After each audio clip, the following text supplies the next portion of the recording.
নমস্কার সম্মানিত শিক্ষক এবং শিক্ষয়িত্রীগণ, আমি অমিত দাস। আমি আপনাদেরকে আমার ইউটিউব চ্যানেলে সুস্বাগতম জানাচ্ছি।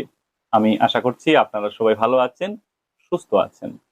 গত 27শে এপ্রিল 2026 ইংরাজি তারিখে আইএএস অফিস শ্রীভূমির তরফে শ্রীভূমি জেলায় থাকা সকল বিদ্যালয় সমূহের জন্য খুবই গুরুত্বপূর্ণ একটি নোটিশ প্রকাশ করা হয়েছিল।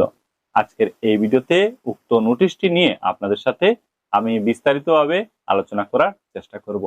যদিও নোটিশটি কিছুদিন পূর্বে এসেছিল, তবে এই নোটিশে কি কি রয়েছে সকল স্কুলের জানা অত্যন্ত আবশ্যক। তো এই ভিডিওতে উক্ত নোটিশে থাকা গুরুত্বপূর্ণ বিষয়গুলো আপনাদের কাছে আমি পৌঁছে দেওয়ার চেষ্টা করব। আসুন ভিডিওটি আমরা আরম্ভ করি। দর্শকগণ, আপনারা স্ক্রিনে লক্ষ্য করুন, স্ক্রিনে বর্তমানে সেই নোটিশটি দেখতে পাচ্ছেন। যদি নোটিশটি আপনারা লাইন বাই লাইন পড়তে চান, এই ভিডিও থামিয়ে পড়ে নিতে পারেন। আমি লাইন বাই লাইন পড়বো না, নোটিশে থাকা গুরুত্বপূর্ণ পয়েন্টগুলো যতটুকু আমি বুঝেছি এবার এক এক করে আপনাদেরকে একটু বুঝিয়ে দেওয়ার আমি চেষ্টা করছি। পয়েন্ট অনুসারে আমি আপনাদেরকে এই নোটিশে থাকা গুরুত্বপূর্ণ বিষয়গুলো এক এক করে জানিয়ে দেওয়ার, বুঝিয়ে দেওয়ার চেষ্টা করছি। আসুন দেখে নেওয়ার চেষ্টা করি এখানে কি কি রয়েছে। তো প্রথম পয়েন্টে বলা হচ্ছে যে এটি নজরে এসেছে যে জেলার বিভিন্ন বিদ্যালয়ে ছাত্রছাত্রীদের উপস্থিতির হার নির্ধারিত মানের নিচে নেমে গেছে, যার ফলে অবিলম্বে হস্তক্ষেপ ও মনোযোগ প্রয়োজন। এই প্রেক্ষিতে সংশ্লিষ্ট সকলকে নির্দেশ দেওয়া হচ্ছে যে নিয়মিতভাবে ছাত্রছাত্রীদের উপস্থিতির হার কমপক্ষে 75% বজায় রাখতে হবে এবং তা আরো উন্নত ও স্থিতিশীল রাখার জন্য প্রয়োজনীয় ব্যবস্থা গ্রহণ করতে হবে। তো এটা দেখা গেছে ছাত্রছাত্রীদের উপস্থিতির হার বিদ্যালয়গুলোতে অনেকটা কমে গেছে। তো এই ক্ষেত্রে সংশ্লিষ্ট সবাইকে নির্দেশ দেওয়া হয়েছে ছাত্রছাত্রীদের উপস্থিতির হার কমপক্ষে 75% স্কুলগুলোতে বজায় রাখতে হবে। 75% মেনটেন করে রাখতে হবে স্টুডেন্ট অ্যাটেন্ডেন্স, এবং তার উন্নত এবং স্থিতিশীল রাখার জন্য যথাযথ ব্যবস্থা নিতে সবাইকে অবগত করা হয়েছে।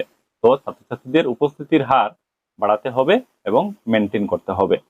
সেকেন্ড পয়েন্ট আমরা দেখব, বিদ্যালয়ের প্রধানগণকে প্রতিদিনের উপস্থিতির উপর ঘনিষ্ঠ ও ধারাবাহিক নজরদারি রাখতে হবে এবং ছাত্রছাত্রী ও তাদের অভিভাবকদের সঙ্গে কার্যকর যোগাযোগের মাধ্যমে অনুপস্থিতি কমানোর জন্য সক্রিয় পদক্ষেপ নিতে হবে। তো বিদ্যালয় প্রধানগণদের এখানে বলা হচ্ছে ছাত্রছাত্রীদের উপস্থিতির হার বাড়াতে তাদের অভিভাবকদের সাথে যোগাযোগ করে যে সকল ছাত্রছাত্রী অনুপস্থিত থাকে সেগুলো ফাইন্ড আউট করা এবং পরবর্তীতে বিভিন্ন পদক্ষেপ নিতে বলা হচ্ছে।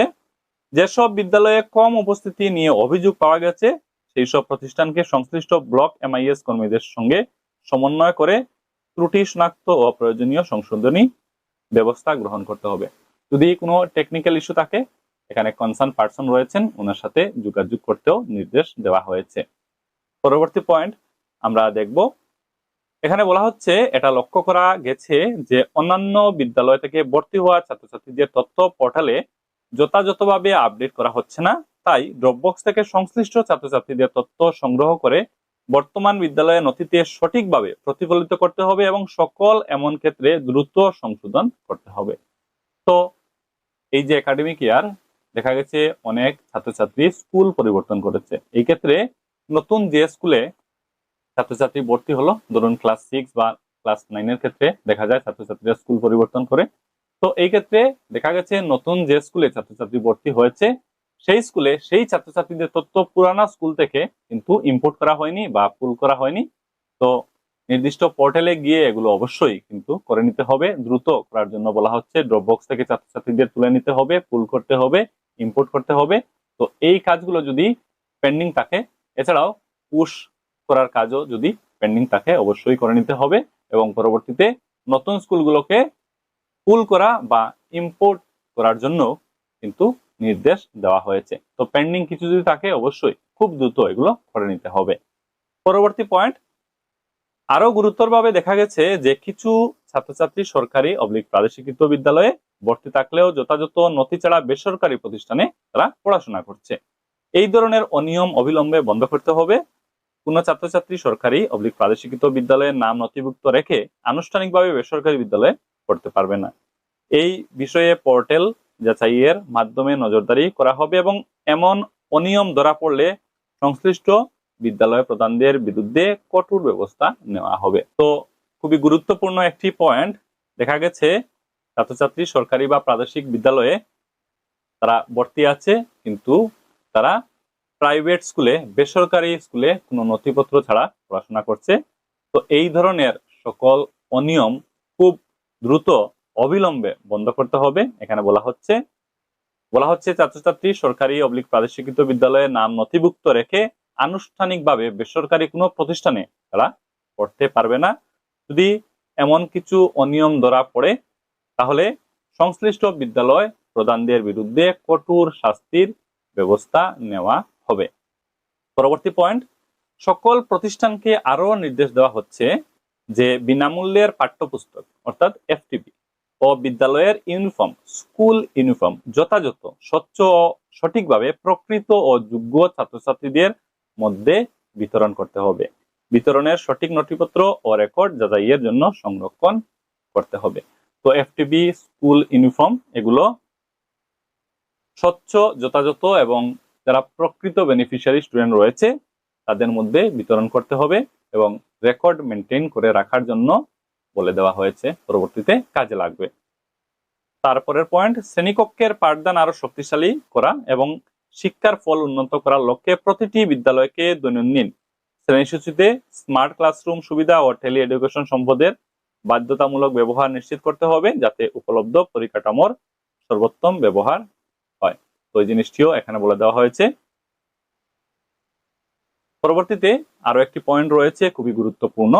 এত দ্বারা জানানো হচ্ছে যে শিক্ষকদের উপস্থিতি, টিচার অ্যাটেন্ডেন্স, আগমন ও প্রস্থান, অ্যারাইভেল এবং ডিপার্চার সময়সমূহ শিক্ষা সেতু প্ল্যাটফর্মের মাধ্যমে নিয়মিত পর্যবেক্ষণ করা হবে। তাই সকল শিক্ষককে সময়ানুবর্তিতা বজায় রাখতে হবে এবং নির্ধারিত বিদ্যালয়ের সময় কঠোরভাবে মেনে চলতে হবে। স্কুল টাইমিং মেনটেন করতে হবে।